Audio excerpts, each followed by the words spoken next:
inyunguramagambo.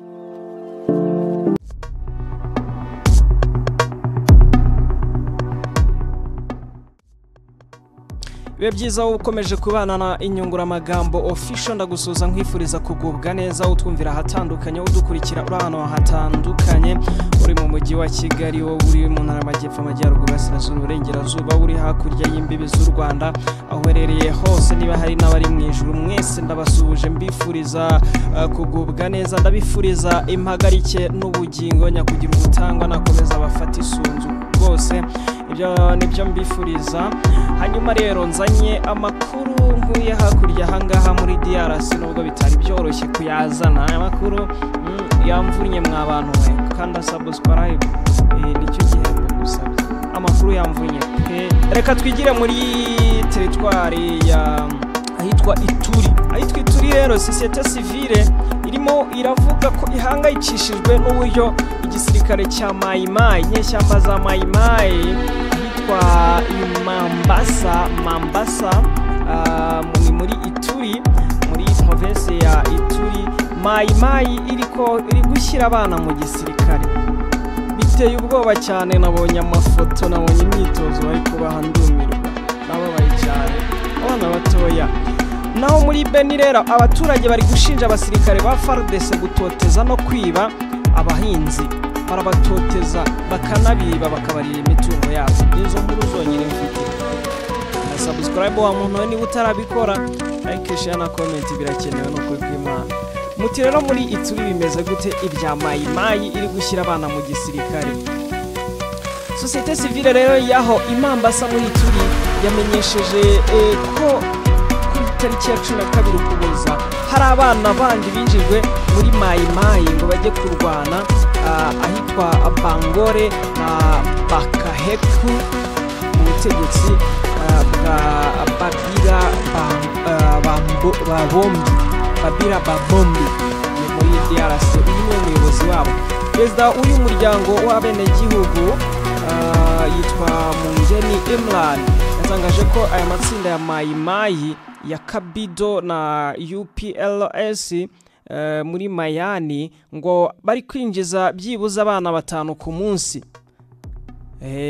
Uyu muntu hana ari inyungu za societe civile rero yamaganye ibyo bikorwa, avuga ko ari agasuzuguro, ari uguhonyora uburenganzira bwa muntu. Anasaba abayobozi babifitemo uruhare gufata ingamba zihuta zo gukiza aba bana, zo gukiza ejo hazaza haba abana b'inzirakarengane bari kujyanwa mu gisirikare batagira kirengera, bari kubajyana.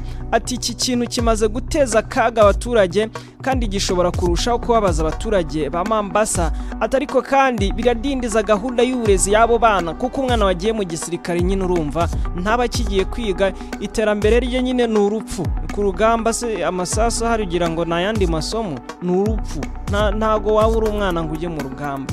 Narababwiye ibi biba ari iby'abantu bakuru, abantu b'abasekuruza b'urugamba, babandi baba bakuze bafite inararibonye igisirikare bari bugicengeremo. Umwana mutoya se arazana imikino ya kitoto ku rugamba, hariya haba havuga urusasu, ntabwo baba bari gukina biye.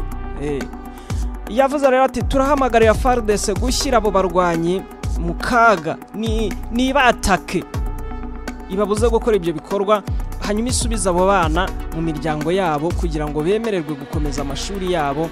Ibyo byavuzwe n'uriya Mungeni Imran wese societe civile hariya Mambasa muri Ituri.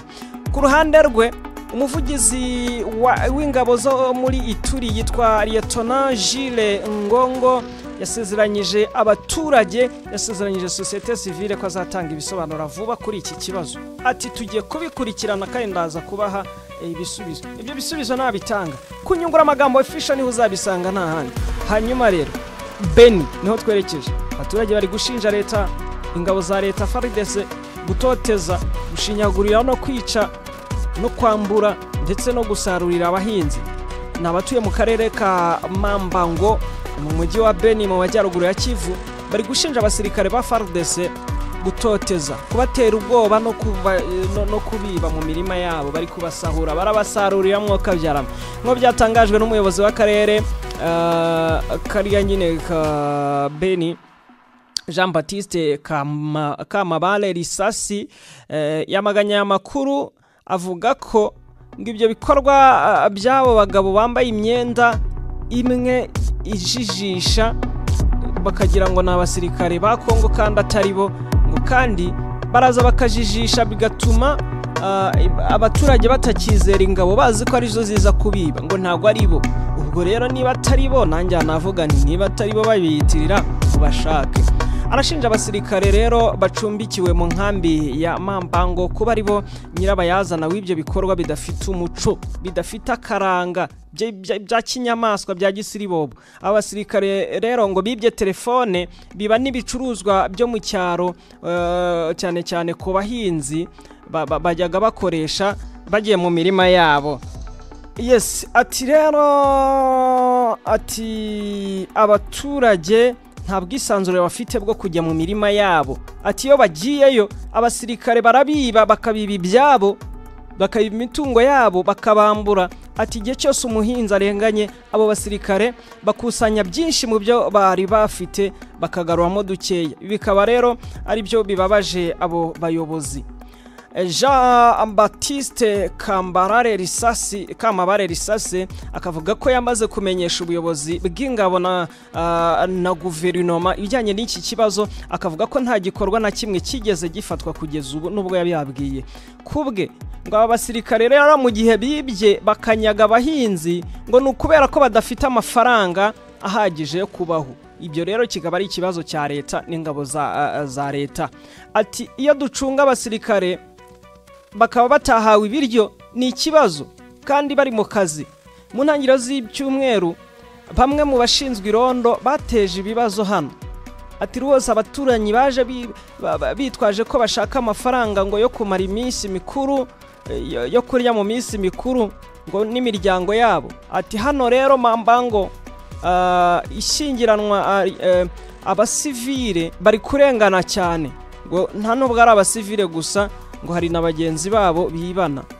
Colonel Teddy Mpoyi akuriye ishami rishinzwe uburere mboneragihugu no guharanira imibereho myiza y'abaturage Ibeni avuga ko bamaze kumenyeshwa iki kibazo, akabasezeranya ko bagiye gutegura ibiganiro ndetse bagakora n'ubukangurambaga mu gisirikare, cyane cyane abinjira mu gisirikare kimwe n'abayobozi bibanze, kugira ngo bakomeze kugerageza kubaka icyizere hagati y'abasirikare n'abaturage. Nuko nguko byifashe rero hariya muri Ituri na Beni. Nayo makuru abyutsa havugwa, kandi subscribe nkomeze ngo utaftira andi makuru nayo ndaza kwitanya kugezaho ntugire ikibazo.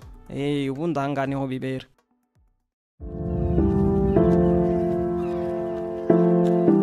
Inyungura amagambo